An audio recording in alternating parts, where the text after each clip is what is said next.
YouTube? This is BUB'S Comics coming at you with a quick comic haul. I've got all kinds of great stuff to show you today, but it's going to be short, but sweet. So let's jump right into key book. Obviously, will make me small right off the bat, and here we go. We got X-Men 101. Picked this up from Jimmy the Geek Aficionado, and so glad to have this one. He hit me up. He knew I needed this to complete my 94 through 101 run, which is just a small, modest run I'm trying to complete of the Uncanny X-Men. And I'm only one book away, and it's not one of the expensive ones, so I'm excited about that. Nice newsstand there, and 101, it's not in bad shape. I'd say it's a solid mid-grade. Very happy with it. So yeah, there you go. X-Men 101. The Phoenix. Enter the Phoenix. Man, I can't believe I've got that book. That's one of those books where I hated to overspend for it. And the book is, it rises and falls. It had that movie that came out that wasn't real well received. I think I watched it, but I wasn't real impressed with it either. And so this book just it bounces around a lot. But every time it settles back down, it still takes about a $20 jump. So I want to go ahead and get this book knocked out before it bounces again. X-Men and Phoenix will always be a thing. That's why you've had, in the same movie franchise, it's been done twice already. That's ridiculous. And when down the road, MCU, and I'm not big on all that kind of spec stuff, but it's like Black Suit Spidey. To me, Spider-Man 300 will always have value because it's forever tied to the black suit and Venom, and that will always be tied to Spider-Man, going forward. And that's how the Phoenix is. You just almost can't do a full set of X-Men movies without including the Phoenix. So there you go. Now actually, this book I picked up from Peddler's Mall, which is kind of like a flea market. Locally to me, it's Adam Hughes variant of Fantastic Four #1, I believe, and I forget who the comic store is that put this out, but it might be Unknown Comics, I think. But either way, pretty cool Adam Hughes book there. Check that out. Very nice. Not crazy about Johnny Storm. He looks like he's in too much pain. I would think if he was in that much pain every time he caught fire, he probably wouldn't catch fire so often. But he seems, I like it when he enjoys it. And so, hate to cover that up, but there you go. Next, we got Black Cat #11, J. Scott Campbell cover. Again, not a huge J. Scott Campbell fan, but I'm picking up all these Black Cats because I think that is the character for him to draw. Just keep drawing her and don't draw anybody else. And that makes me just A-okay happy. Linsner. Picking up the Linsner run of Dejah Thoris, strictly covered by. I've checked out the interior of these books. They're no good. Typical no good Dejah Thoris, Warlord of Mars books. They've all been pretty crappy that I've read so far. So this one's no different. So purely covered buys on this. But as you can see, if you're going to buy just for the cover, there's nothing wrong with that.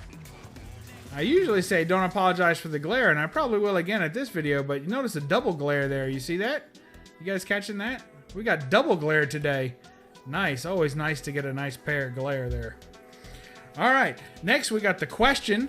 The many deaths, or the 15 deaths of 4 deaths of Vic Sage. It says the deaths of Vic Sage. It's only a 4-part series, so hopefully he only dies 4 times. I don't know.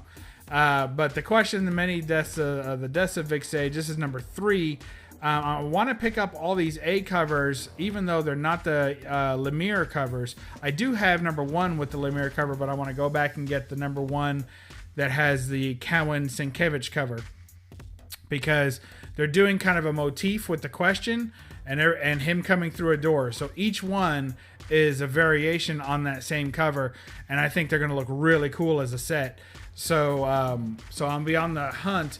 I'm going to definitely order #4 with this cover, and then I'll be on the hunt for, and I have #2 already on order with this cover. So now I'm on the hunt for #1 with this cover. That'll be my little goal there. All right, let's clear the board here. And the only reason we're doing that, we got some biggies. We got some big books here. I got to show off, and I'm just too eager to do it. First off, this book is on my infinite want list in that it's one of those books. I don't like when people say that they will never own a book. There's no book that I couldn't ever own.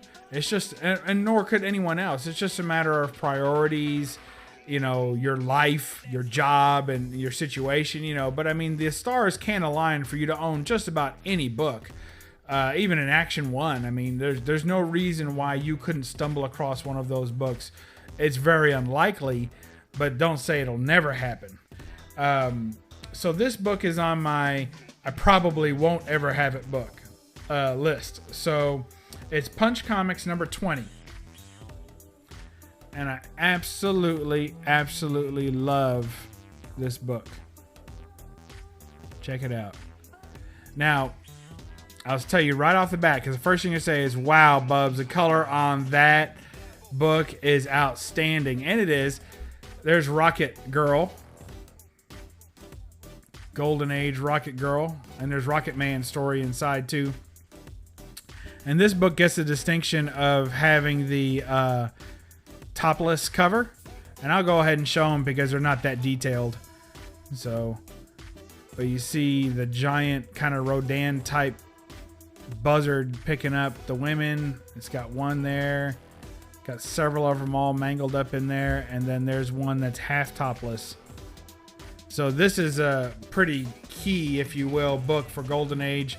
Good Girl art collectors. This one's way up there. Plus you got that killer Rocket Girl up front. So I'm telling you right off the bat, it's a repop cover. The interior is original. So I'm going to go ahead and open it so that you guys can appreciate that.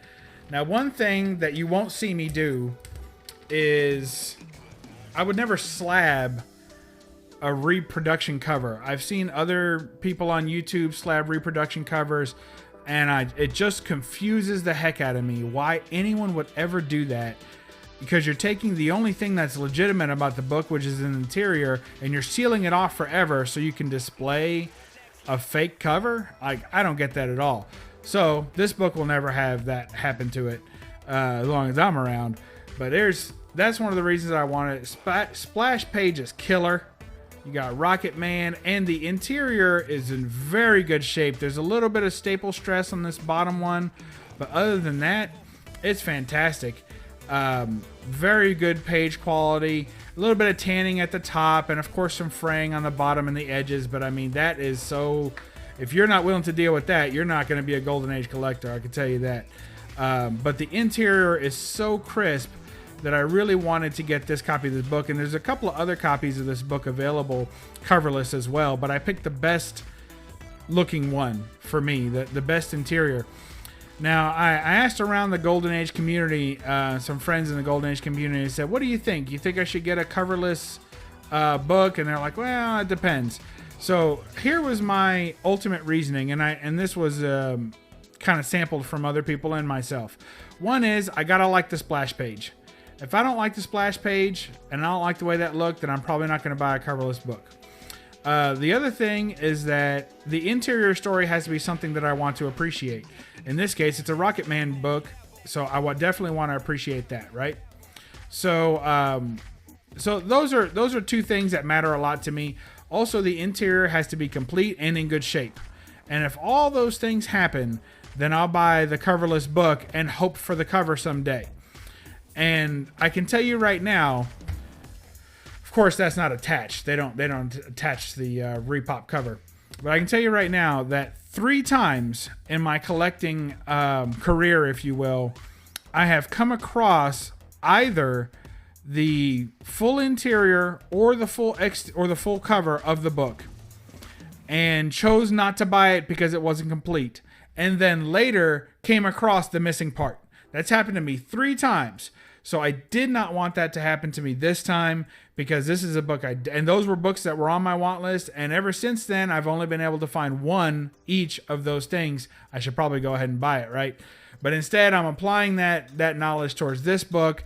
This is an interior that I wanted. It's got a great splash page, and I think it's a fantastic addition to my collection, and I can handle it and read it with no problems. Now, it may go in some sort of case but it won't go in a. It won't be graded because I just think that is beyond ridiculous to grade a reproduction cover and get it slabbed. If you have any reason why that would be purposeful, put that in the chat below, and you can say, well, I'm preserving the interior of the book. For who? Who's coming after you in 40 years and wants to read that coverless book and crack a slab to do it? I don't think anybody wants to do that. Anyway, if you're going to do that, at least slab it without the reproduction cover. Now you've got something. But even then, I just don't get it. Next up, I've got an awesome early Father's Day gift from my family. Very happy to have it. Thank you so much to my wife and son for Planet Comics number 70. Check that out. Woohoo! I bought this, or they bought this off Instagram from a seller that me and the seller have tried to make a deal on 2 other copies, I think, at least 1 other copy of Planet Comics 70, and could not make a deal, and ended up getting this one already in the slab. The other one was raw and in much rougher shape. Ended up getting this one already in the slab for less than he wanted for the other one because he was kind of consigning this for somebody. So my lesson there is sometimes you're working with a seller and you're like, this seller is really tough to deal with, and I don't want to deal with them. And I'm not saying that this guy was particularly hard to deal with, but I've tried to make a deal on 2 or 3 books with this guy in the past. Never could make a deal. Always felt like his price was it wasn't ridiculous. You know, anybody can ask what they want to ask for a book, but it was well out of what I was willing to pay for that particular book, which when you get to the golden age, that's kind of what it's all about. It's all about, to me, unless you're a flipper, and I'm not flipping golden age books. Every golden age book I buy is for the PC. So for my personal collection. So what happens is that if you are someone that is just wanting to build your collection like I am, you have to set a price for every book that makes sense for you and makes sense for your budget and makes sense for where you want your collection to be, where you want it to look like along the way, how you want it to look along the way. And this guy's pricing and my budget for each book never have met. And then all of a sudden, I asked him how much for this book, and he had a super low price. And I was like, what? That's crazy. Turns out he was consigning it for somebody else. That person had set the price that they wanted. He was just pushing it through his page for them. It took a little longer to get the book because of that, but by the end, I was happy. The guy who sold it was happy, and I don't know what the guy whom I actually saw, whose Instagram page it was, I don't know what he got out of the deal, but he must have been happy too. So, and of course, my wife was jumping up and down because she was been trying to get me this book for a while now. There's been a couple of holidays passed by that she's been trying to get this book. It's absolutely fantastic. Planet Comics 70. It's graded in a 2.0. Man, do I want to crack it. Oh, I want to crack it so bad. It's got waviness in the cover. It looks like some old water damage that's been dried up but could be fixed. I mean, it has not been cleaned because I know I can get that planet whiter than that because I do it on my other ones. So the back cover has some pieces of another cover stuck to it, so that could be removed. So there's debris removal. And after all that, I bet I could resubmit it and get it up to a whopping 2.5. And I probably wouldn't do that. Likely what I would do is crack the case, take out the book, clean it, press it, and then slide it right back in the same case with the same grade and everything. I mean, that is more likely what I'll do. But for now, I'm just going to enjoy it because it's got a nice new CGC case. It's pretty. It presents well. And it's a book I've been after for so long. I just want to get it up on the wall already and start enjoying it. So anyway, that's my haul, y'all. Hope you appreciate it. There's a Maurice Whitman cover there. Pretty awesome. So great stuff. We got Punch Comics number 20. Huge book on my want list. I mean, that book goes well over $1,000. Sells for well over $1,000. I didn't pay a tenth of that for this copy of it, and that included the reproduction cover. That was big to me. To be able to get someone to already make the repop cover was awesome without having to spend extra to get one made or try and make one myself or anything like that. So very, very cool. And then, my family getting me this for Father's Day. Very awesome. Planet Comics number 70. A huge book on my want list. Actually on my 2020 want list. So that'll get X'd out tomorrow on Instagram. So very excited about all that. And then, of course, thanks to Jimmy the Geek for hooking me up with this X-Men 101. So pretty solid haul, y'all. I think when it's all said and done, this felt like a big one. So anyway, we'll catch you next time on BUB'S Comics. Remember to read a comic and don't apologize for the glare. Bye bye.